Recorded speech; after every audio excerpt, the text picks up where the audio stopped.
Listen, from the bottom of my heart, you're a fucking mess. I'm a fucking. What are you talking about? You are, Kev. You are. I'm not even close The to a reason mess. why you work so goddamn hard, there's two reasons. One, you want to be successful, all that shit, right? But you also, when you're fucking occupied, the smoke can't catch up with you. That's what I found in this pandemic. All my shit can't catch up to me. It can't catch up with you because you're doing the next thing and you keep it. It's just behind you. And all it takes is a fucking pandemic to sit me down. No more stand-up gigs. And you fucking clean the house and you threw out all your old shit. And then you're just sitting there. And then this melancholy, like from the first time in like maybe like a decade and a half, I felt depression start to come up on. Yeah, I was just like, what the fuck is this?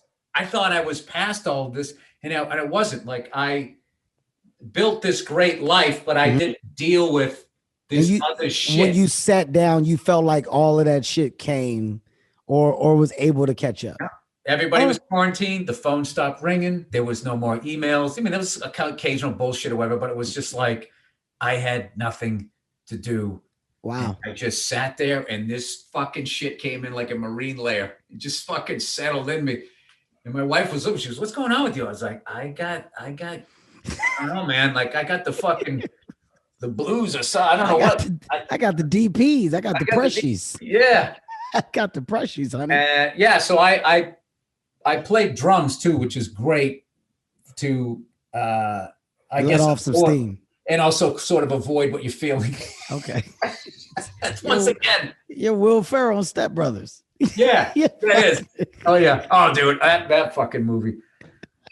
That movie is one of the funniest movies, not only because me and my wife thought it was hilarious, my mother-in-law thought it was stupid.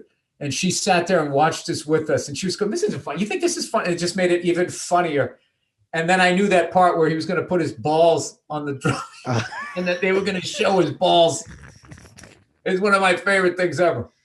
I don't think I don't think that I definitely know that I'm not a depressed individual, but what you said makes sense actually though, about like moving so fast and shit never having a chance to catch up to you.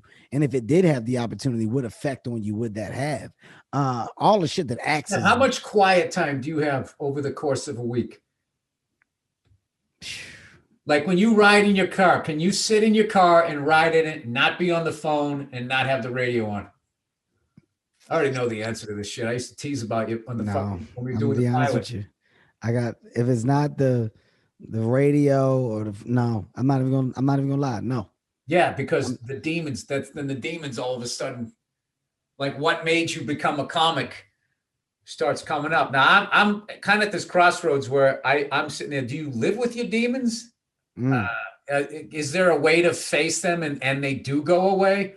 Because that just sounds like some Dr. Phil shit. Yeah, but go away. One of the funniest inadvertent comedies I've ever seen in my life. I love the Dr. Phil show.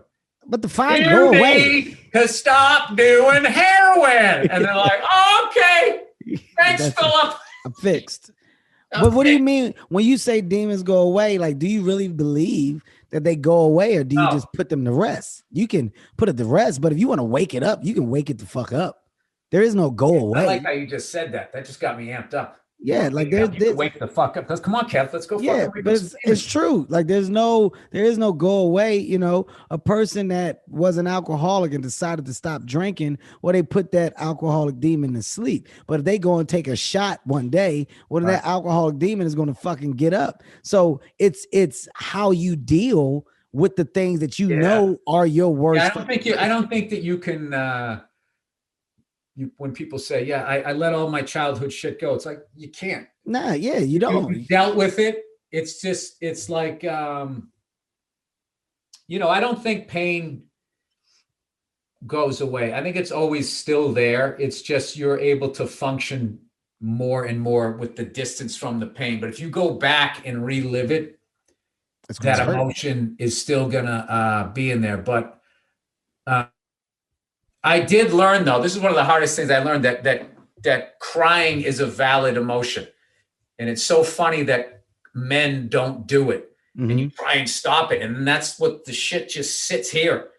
And the next thing you know, you're putting together a bicycle on Christmas and it's not working. And then that shit that you should have cried about, that shit starts coming out and people, where is this coming from? It's just like, oh, I got my ass kicked when I was 8 and I never dealt with it. So now I'm gonna tell you when I cried, my and this is the only cry that I can truly remember in like the past, I'm gonna say 7 years. Outside, no, my kids being born, those are like the little cool tears where you're just welling up. But I'm talking really cried after my accident.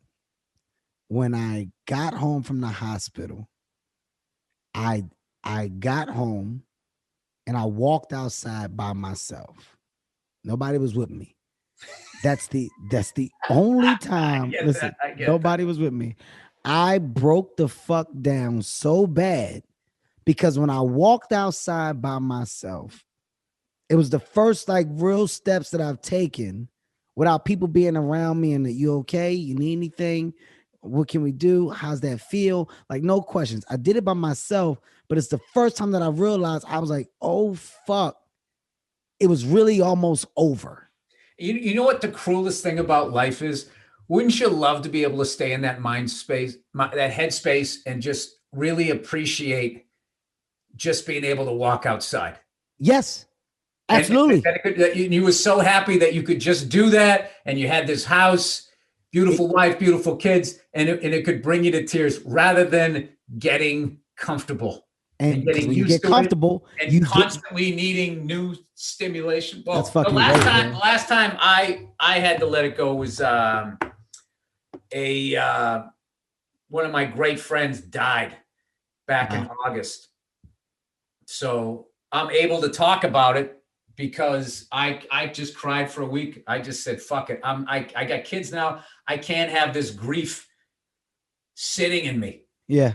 And it was just like, and I really learned, and I actually think that that's one of the reasons why women outlive men is because it's socially accepted. They can break down in a fucking Fuddruckers, packed Applebee's. It's okay. Nobody's going to judge them. No, people come, they're going to come over and comfort you. It's okay. If you break down in an Applebee's as a man.